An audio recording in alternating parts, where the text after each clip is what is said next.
So today we are going to be doing the Bookish Scenarios book tag. This one's going to be quite interesting, but there's going to be a bit of reading because each of the prompts are scenarios, so please be mindful, the prompts are very long, so enjoy reading along with me. Let's get right into the prompts. Prompt number 1. You have to get rid of all of your books. No. And you can only keep one from each of these genres: contemporary, fantasy, non-fiction, and one other genre of your choosing. What books do you keep? Oh my goodness me, are you kidding me? Contemporary. If I could only keep one contemporary, it would be Letters to the Lost by Bridget Camera. So just a very quick premise for you. This is a dual perspective book. We follow Declan and Juliet. I always forget the girl's name. Juliet and Declan, who basically assist each other through grief and loss. I'm just going to leave it at that to keep it really, really quick. This is my favourite contemporary that I read so far. I read this last year.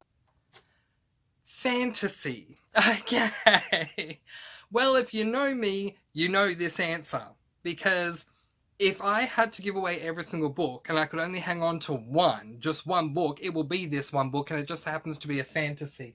And that is this book right here, Mistborn: The Final Empire. I will be clinging onto this book, or if someone's trying to rob me, I'll be hiding it away somewhere so no one lays a finger on my Final Empire.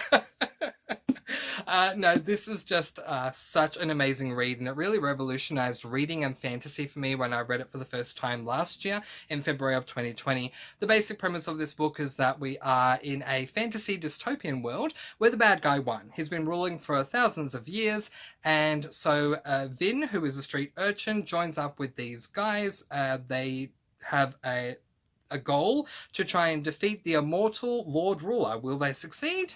It's a really good book. For non-fiction, I would go with A Return to Love by Marianne Williamson, and I really, really enjoyed this book. I don't read a lot of non-fiction. This is the only one that's not a biography that I own, so it just makes sense to keep this one. So in this book, Marianne Williamson is trying to do everything she can to assist everyone to come back to a place of love. It's really beautiful. I've recommended this book so many times that I'm not going to do it again here. I'm just going to say, read the book.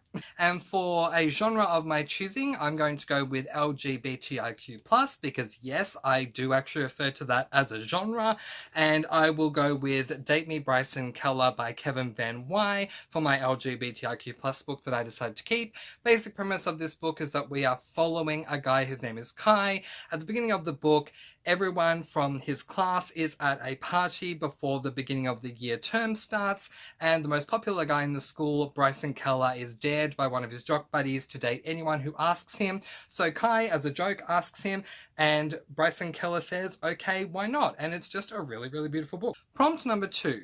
You're at the bookstore and you hear a teenager telling their mum they don't like to read, but their mum insists they pick something.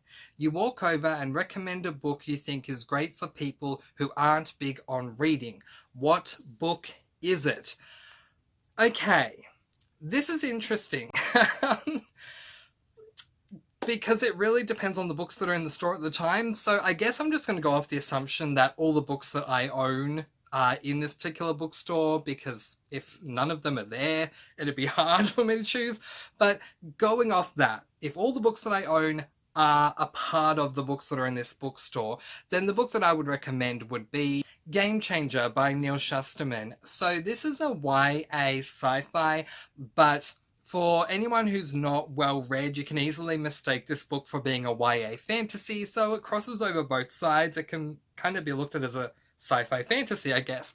We follow a boy by the name of Ash who plays for his college or high school, one of the two, football teams. He is knocked out, and while he's knocked out, he's simultaneously knocked into an alternate reality, and he's knocked into multiple alternate realities throughout the course of the book, which makes for an incredibly fun read. I just think that this would keep the teenager captivated all the way through, because I feel like maybe not necessarily every chapter do we go into another reality, but it's almost like every second chapter we're knocked into a new reality, and so that would keep this teen intrigued from start to end.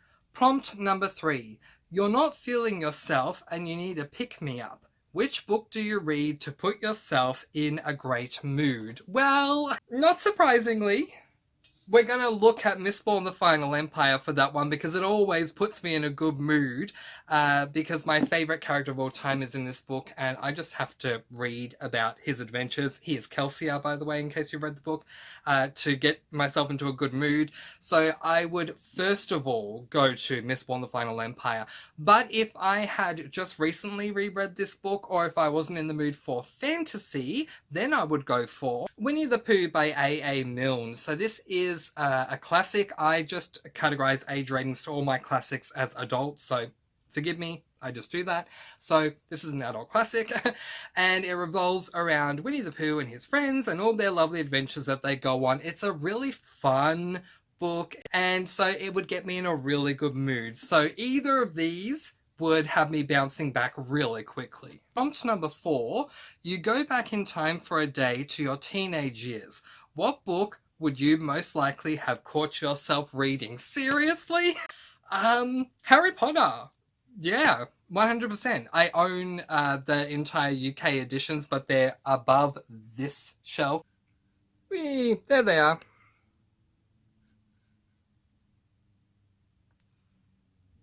Yeah, so I would definitely have to say Harry Potter. I remember receiving the first 3 books for Christmas one year because my mother knew that I loved magic in books, so she was hoping it would get me onto more reading than I was already doing, and it really did.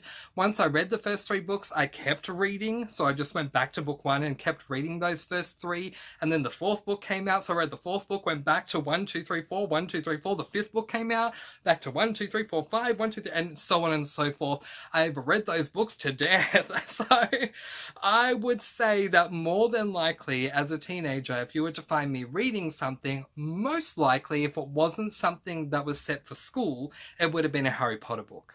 Prompt number 5, your friend surprises you with a 4-day trip and you have 1 hour to pack. Which book do you bring to read on the way? Are you seriously kidding me? 1 book? 1? Just 1? How is that fair? But you know what? If I'm caught between a rock and a hard place and I can only read 1 book, it won't be easy to pack because it's a massive book. It'd be this one. Words of Radiance by Brandon Sanderson, which is book number 2 in the Stormlight Archives. So this book is, let's find out. So this book is 1080 pages long, which makes it a double tome. I'm not just bringing this book for the sake of page count so that I have more to read, although that is part of my decision making because I'm going to want something that's going to keep me going for those times I'm reading during those 4 days. I might not be reading all the time, but whenever I am reading, I don't want to get through a 250-page book and have nothing else left to read. So the page count does count, but this is my favourite of the Stormlight Archives books. Brandon Sanderson just did an amazing job. Prompt number 6. Your house has been robbed. What? Don't worry, everyone is safe, but your bookshelf has been raided. What's the book you really hope is safe? Are you serious? Am I just going to have to keep repeating myself the whole time? Of course I'm going to be checking for this one. And because I know exactly where it is, because it's on my Sanderson Cosmere shelf, that's where I would go to. I would literally race to my bookshelves, go 1, 2, shelf number 2, book number 3, is it there? Because as you can see, if I put this here, can you see in the frame? Yeah, so 1, Elantris, 2 is The Emperor's Soul, and 3 is Mistborn the Final Empire. I will be making sure this book is still there because I would be very, very, very sad, very heartbroken if this one was gone. There are a lot of other books that I would be heartbroken if they were gone because they hold some just really, beautiful memories for me. So I wouldn't want them to be gone, but if I had to pick one, this one can't go anywhere. And finally, prompt number 7. Your friend borrows a book and returns it in awful condition. Do you A, just pretend you haven't noticed, B, ask them to repurchase it, or C, secretly do the same to something of theirs? Look, 2 wrongs don't make a right, so I definitely would not do C. I think I would do A, but it'd be the whole, forgiven, not forgotten situation, which I don't want to live by that rule, but if it was the first time it happened, I would just not say anything, but I would remember for next time when they asked me to borrow a book, and I would either say I don't have it, or if they saw that I had it, I would say, oh, sorry, I'm actually currently reading that right now, but I can tell you where to get it from. I can show you, I can point you in the right direction. Because my books do mean a lot to me. I don't treat them poorly. I keep them in really good condition. So if I were to lend out a book, especially one that I loved, and it came back in terrible condition, it would really break my heart. So where if I lent out something that wasn't a book and that happened, it wouldn't affect me as much. So that's how much they mean to me. So before I wrap this video up, I just wanted to make a point that I discovered this Bookish Scenarios book tag from Murphy from BookTube channel Murphy Napier. Murphy actually did this book tag many years ago, but from the moment I found it, I just fell in love with the tag. I think it's great to have scenarios and just to kind of react off of them.